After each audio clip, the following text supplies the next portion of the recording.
Hey guys, once again welcome back to my channel. How are you? कैसे हैं सभी? Hope करूँगी आप सभी ठीक होंगे और अच्छे से पढ़ाई कर रहे होंगे।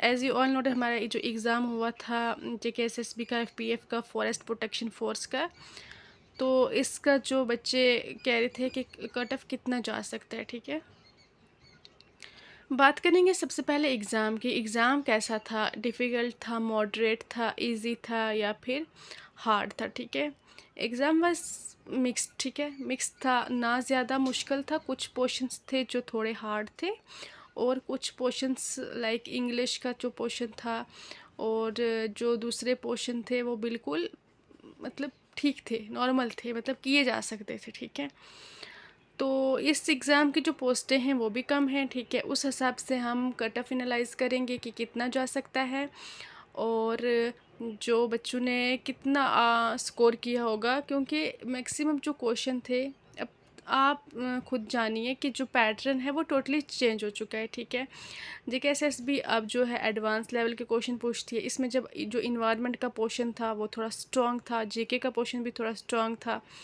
ठीक है, क्वेश्चन जो थे अच्छे क्वेश्चन पूछे हुए थे। ठीक है, एग्ज़ाम में अब अच्छे ही क्वेश्चन की आप एक्सपेक्टेशन रख सकते हैं। ठीक है, अब आपको बिल्कुल सिली क्वेश्चन भी नहीं आएंगे क्योंकि वो एडवांस लेवल के क्वेश्चंस पूछ रहे हैं। ठीक है, तो हम उसी हिसाब से एनालाइज करेंगे कि कट ऑफ कितना जा सकता है और जो पोस्टें हैं वो भी कम हैं, तो उसी हिसाब से। ठीक है, ओपन मेरिट की जहाँ तक हम बात करेंगे, जिस हिसाब का पेपर था, जिस हिसाब के बच्चों ने जो है बताए हैं कि अपने ओपिनियंस बताए हैं कि कैसा अकॉर्डिंग टू मी अराउंड 80 तक जा सकता है। ठीक है, क्योंकि पोस्टें भी कम हैं, कुछ पोर्शंस थे होने वाले थे और कुछ पोर्शंस थोड़े हार्ड थे, तो मिक्सअप करके ही कट ऑफ निकाला जाएगा।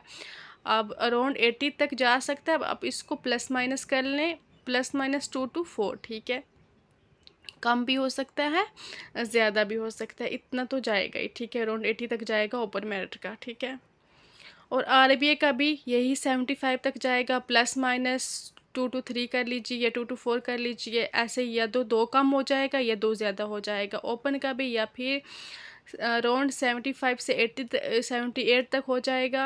ठीक है, अगर नहीं तो प्लस ऊपर हो जाएगा, अराउंड 80 तक तो जाएगा ही जाएगा। ठीक है, EWS का भी सिमिलर, अराउंड +- 2 कर लीजिए। ठीक है, 75 में +- 2 कर लीजिए। ठीक है, और उसके बाद SC का भी यही अराउंड 70 तक तो जाएगा ही। ठीक है, बात करेंगे ST1 की और ST2 की। ठीक है, जैसे कि हम पता ही है कि ST2 के जो हैं वो मार्क्स हैं जो ST2 वालों को इनके ST1 के मुताबिक थोड़े ज़्यादा लेने पड़ते हैं। ठीक है, तो इसलिए ST1 का जो 65 +2 68 तक, या फिर +- 2, और ST2 का यही 68 +2 70 अराउंड, या फिर -2 68, इतना तो जाएगा ही। ठीक है, क्योंकि एग्ज़ाम था जो मिक्सअप था। ठीक है, ना उतना इजी था, ठीक है, तो ना ही उतना मुश्किल था। कुछ पोर्शंस इजी थे और कुछ पोर्शन थे जो वो हार्ड थे। ठीक है,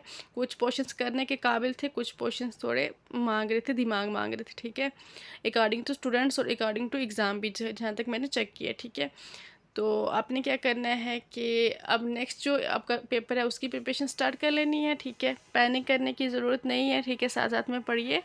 जूनियर असिस्टेंट का एग्ज़ाम है और दूसरा फाइनेंस का एग्ज़ाम है, उसके लिए पढ़िए। ठीक है जी, thanks for watching. Please do like, share and subscribe. Bye, take care.